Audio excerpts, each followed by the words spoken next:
दोस्तों financial year 2026 से 2027 का budget finance minister Nirmala Sitharaman की तरफ से अनाउंस कर दिया गया है। इसी साल यानी कि 1 अप्रैल 2026 से जो साल शुरू होगा उसके अंदर आप जो भी पैसा कमाएंगे उस पे आपको कितना टैक्स बनेगा जानेंगे आज की इस वीडियो में। दोस्तों जब भी बजट आता है हम सब एक ही सवाल पूछते हैं, इस बार मेरी जेब पर क्या असर पड़ेगा, सैलरी बढ़ेगी या फिर टैक्स बढ़ेगा, सामान सस्ता होगा या फिर महंगा होगा, और जो हम पैसे कमा रहे हैं उस पर सरकार कितना ले जाएगी।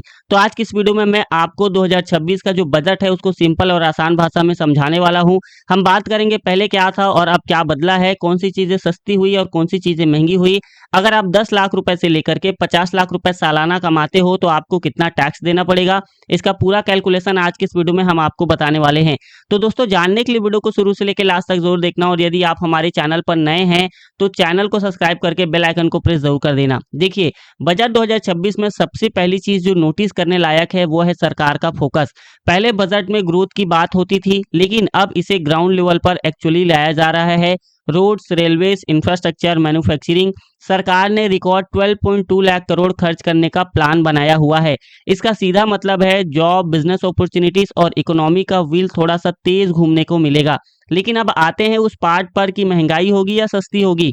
अगर आप फॉरेन टूर प्लान कर रहे हो या फिर अपने बच्चे को बाहर पढ़ाना भेजना चाहते हो तो पहले जो भी पैसा भेजते थे उस पे टीसीएस का दर्द अलग लेवल पर होता था। बजट 2026 में इसको काफी हद तक सिंपल कर दिया गया है। अब ओवरसीज टूर, एजुकेशन या मेडिकल के लिए फ्लैट 2% का टीसीएस देखने को मिलेगा। मतलब पहले के कंपैरिजन में आपके हाथ में थोड़ा ज्यादा कैश बचेगा। हेल्थ केयर वाले एंगल से भी यही खबर अच्छी है। कैंसर और रेयर डिसीज की कई मेडिसिन पर कस्टम ड्यूटी बिल्कुल भी हटा दी गई है। इससे सीधा फायदा उन फैमिलीज को मिलेगा जिनके लिए इलाज एक फाइनेंशियल फाइट बन जाया करती थी। हाँ, सब कुछ स्वीट स्वीट नहीं है। अगर आप स्टॉक मार्केट में ट्रेडिंग करते हो, खास तौर से ऑप्शन और इंट्राडे, तो आप थोड़ा महसूस करेंगे। सिक्योरिटीज ट्रांजैक्शन टैक्स को थोड़ा बढ़ाया गया है। लॉन्ग टर्म इन्वेस्टर पर इसका ज्यादा फर्क तो नहीं पड़ेगा, लेकिन जो डेली ट्रेडिंग करने वाले हैं उनका कॉस्ट थोड़ा ज्यादा सा बढ़ेगा। अब आते हैं दोस्तों सबसे गेम चेंजिंग पॉइंट्स पर, इनकम टैक्स पर। पहले क्या हुआ करता था, 5 से 6 लाख सैलरी आते ही टैक्स प्लानिंग शुरू हो जाती थी, डिडक्शन, प्रूफ्स, टेंशन, और फिर भी लगता था इतना टैक्स क्यों ही जा रहा है। 2026 में यहीं पर पूरा सीन बदल गया है।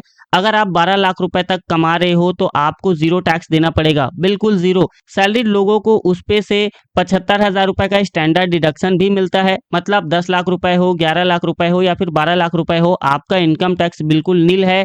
अब थोड़ा रियल नंबर पर आते हैं क्योंकि यहीं पर से क्लैरिटी आती है। मान लो आप 15 लाख रुपए कमा रहे हो, पहले 12 लाख रुपए पर कोई टैक्स नहीं देना पड़ेगा। अब बच गए आपके पास 3 लाख रुपए। इस 3 लाख रुपए पर 15% के हिसाब से टैक्स आता है, जो होता है लगभग 45,000 रुपए। इस पर 4% का सेस जोड़ दो तो टोटल टैक्स लगभग 47,000 रुपए बनता है। सोचो जरा, 15 लाख रुपए इनकम पर सिर्फ इतना टैक्स देना पड़ रहा है। पहले के कंपैरिजन में काफी रिलीफ है। अब थोड़ा और ऊपर चलते हैं। अगर आप 25 लाख रुपए कमा रहे हो तो कैलकुलेशन थोड़ा लंबा है लेकिन लॉजिकल है।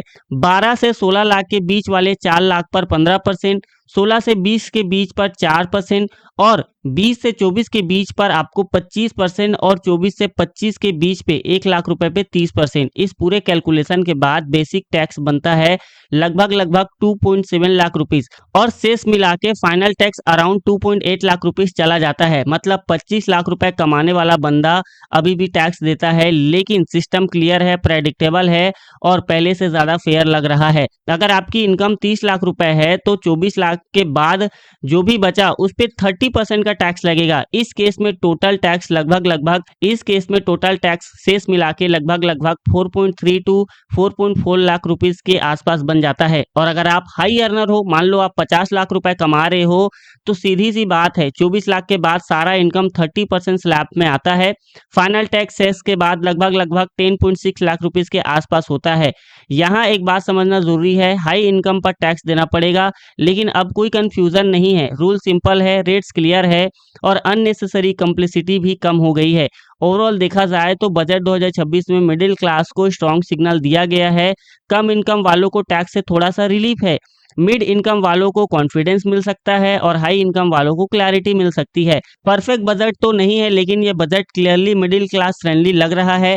अगर आप चाहते हो कि मैं इसी बजट को mutual funds, stock market, insurance या फिर सैलरी वर्सेस बिजनेस के एंगल से तोड़ मरोड़ करके समझाऊं अलग अलग एग्जाम्पल के थ्रू, तो कमेंट में मुझे लिख देना, समझाओ, मैं उस पर डिटेल में वीडियो ला दूंगा। दोस्तों अगर आपको ये इन्फॉर्मेशन यूजफुल लगी होगी तो चैनल को सब्सक्राइब करके बेल आइकन को प्रेस जरूर कर देना।